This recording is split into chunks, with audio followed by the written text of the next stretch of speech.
أعوذ بالله من الشيطان الرجيم بسم الله الرحمن الرحيم صراط الذين أنعمت عليهم നീ ഇതിനോടകം അനുഗ്രഹം ചൊരിഞ്ഞവരുടെ മാർഗത്തിൽ. ഇവിടെ മുൻപ് സിറാത്ത് കടന്നവരെ കുറിച്ചാണ് പ്രതിപാദിക്കുന്നത്. വിജയകരമായി സിറാത്ത് താണ്ടി കടന്നവർ. കഴിഞ്ഞ ആയത്തിലൂടെ സിറാത്ത് എന്താണെന്ന് നാം പഠിച്ചു. ഇനി നമുക്ക് അറിയേണ്ടത് ഇതിനു മുൻപ് സിറാത്ത് കടന്നവരെ കുറിച്ചാണ്. അവരുടെ മാതൃകയിൽ നിന്നും നമുക്ക് ഒരുപാട് പഠിക്കാനുണ്ട്. നാം അള്ളാഹുവിനോട് നമുക്ക് മുൻപേ സിറാത്ത് കടന്നവരെ കുറിച്ച് അറിയിക്കാമോ എന്ന് ചോദിക്കുന്നു.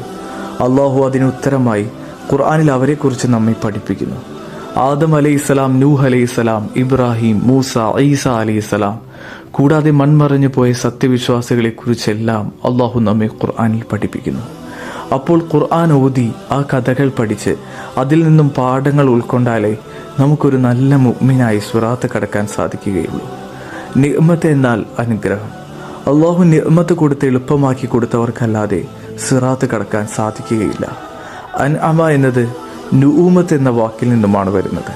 അതിൻ്റെ അർത്ഥം മൃദുവായത്, സോഫ്റ്റ് എന്നാണ്. കന്നുകാലികൾ വളരെ പതിയെ മൃദുവായി നടക്കുന്നത് കൊണ്ടാണ് അവയെ അൻആം എന്ന് വിളിക്കുന്നത്. അവയുടെ നടത്തം ശാന്തമാണ്. അവയുടെ നടത്തത്തിൽ നുഊമത്തുണ്ട്. അതുകൊണ്ടാണ് അൻആം എന്നതിന് കാര്യങ്ങൾ എളുപ്പമാവുക, സുഗമമാവുക എന്ന അർത്ഥം വരുന്നത്. സിറാത്ത് അവർക്ക് വളരെ എളുപ്പവും ശാന്തവുമാക്കിയെന്ന് അള്ളാഹു പറയുന്നു.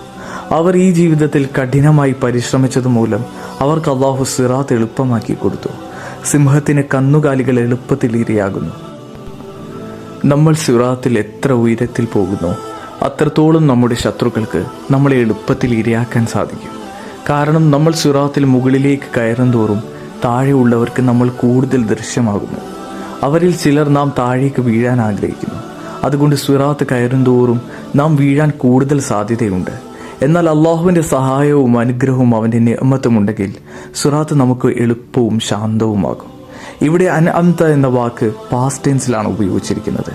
അതിനർത്ഥം സിറാത്ത് വിജയകരമായി കടന്നുപോയവരുടെ മാതൃക നമ്മുടെ ചരിത്രങ്ങളിലാണ് നാം നോക്കേണ്ടത് എന്നാണ്. അവർ മൺമറഞ്ഞു പോയിരിക്കുന്നു. ഒരിക്കലും നമ്മുടെ ഒപ്പം ജീവിക്കുന്നവർ സിറാത്ത് കടന്നിട്ടില്ല. അവർ എത്ര മുകളിലാണെങ്കിലും എപ്പോൾ വേണമെങ്കിലും താഴേക്ക് വീഴാം. അവരും നമ്മളെപ്പോലെ പരിശ്രമിച്ചു കൊണ്ടിരിക്കുന്നവരാണ്. അതുകൊണ്ട് യഥാർത്ഥ മാതൃക അള്ളാഹു ഖുർആനിൽ പ്രതിപാദിച്ച പ്രവാചകന്മാരിലും മുഅ്മിനീങ്ങളിലുമാണുള്ളത്. അവർ വിജയകരമായി ഈ ലോകത്തിലെ സിറാത്ത് കടന്നു പോയിരിക്കുന്നു. അവർക്ക് ആഖിറത്തിലെ സിറാത്തും എളുപ്പമാകും. ഗൈറിൽ മഗ്ദൂബി അലൈഹിം, കോപിക്കപ്പെട്ടവരുടെയും മാർഗത്തിലല്ല. യാ അല്ലാഹ്, സിറാത്ത് കയറാൻ ശ്രമിക്കുകയും തെറ്റുകൾ വരുത്തുകയും വീഴുകയും ചെയ്ത ആളുകളെയും എനിക്ക് നീ പഠിപ്പിച്ചു തരണമേ. നല്ല മാതൃകകൾ അറിയേണ്ടതുപോലെ തന്നെ മോശം മാതൃകകളും മനസ്സിലാക്കേണ്ടതുണ്ട്. കാരണം ചിലപ്പോൾ നല്ല മാതൃകകൾ മാത്രം അറിഞ്ഞാൽ അമിത ആത്മവിശ്വാസം ഉണ്ടാകാൻ സാധ്യതയുണ്ട്. അതുകൊണ്ട് യാ അല്ലാഹ്, വിജയിക്കാത്തവരെയും അവർ എന്തുകൊണ്ട് വിജയിച്ചില്ലെന്നും എനിക്ക് നീ അറിയിച്ചു തരിക. വൈരെന്നാൽ ഈ ആളുകളെ പോലെ ഒന്നും ആകാൻ ഞാൻ ആഗ്രഹിക്കുന്നില്ല എന്നാണ് അർത്ഥമാക്കുന്നത്. ആരാണ് അവരോട് കോപിച്ചത് എന്ന് അള്ളാഹു പറയുന്നില്ല. കാരണം അവരോട് അള്ളാഹുവും മലക്കുകളും അവരുടെ മുൻ തലമുറയിലും പിൻതലമുറയിലും പെട്ട മനുഷ്യരുടെ എല്ലാം കോപത്തിന് അവർ ഇരയായി. കാരണം അവരുടെ ചെയ്തികൾ മൂലം ഒരുപാട് പേർ വഴിപിഴച്ചുപോയി. ഈ കൂട്ടർ ആരാണ്? സ്വയം വഴിതെറ്റിപ്പോയവരാണ്. ഗൈറിൽ മഗ്ദൂബി അലൈഹിം എന്നതിൽ അറിവുണ്ടായിട്ടും സ്വയം തിന്മകൾ ചെയ്യുകയും മറ്റുള്ളവരെ വഴിപിഴപ്പിക്കുകയും ചെയ്തവരാണ്. അവരുടെ ഉദാഹരണം ജൂതന്മാരെ പോലെയാണ് എന്ന് റസൂൽ പറയുന്നു. അവർക്ക് അറിവുണ്ടായിരുന്നു, എന്നിട്ടും അഹങ്കാരം മൂലം അവർ പിഴച്ചുപോയി. വലദ്ദാല്ലീൻ, വഴിപിഴച്ചു പോയവരുടെയും മാർഗത്തിലല്ല. അറിവില്ലാതെ വഴിപിഴച്ചു പോയവരാണ് ദ്വാലീൻ. അവരുടെ ഉദാഹരണം ഈസാ നബിയെ ആരാധിക്കുന്നവരെ പോലെയാണ് എന്ന് റസൂൽ ഹദീസിൽ പറയുന്നു. മഗ്ദൂബി അലൈഹിം എന്നത് അറിഞ്ഞിട്ടും തെറ്റ് ചെയ്യുന്നവരെയാണ് സൂചിപ്പിക്കുന്നത്.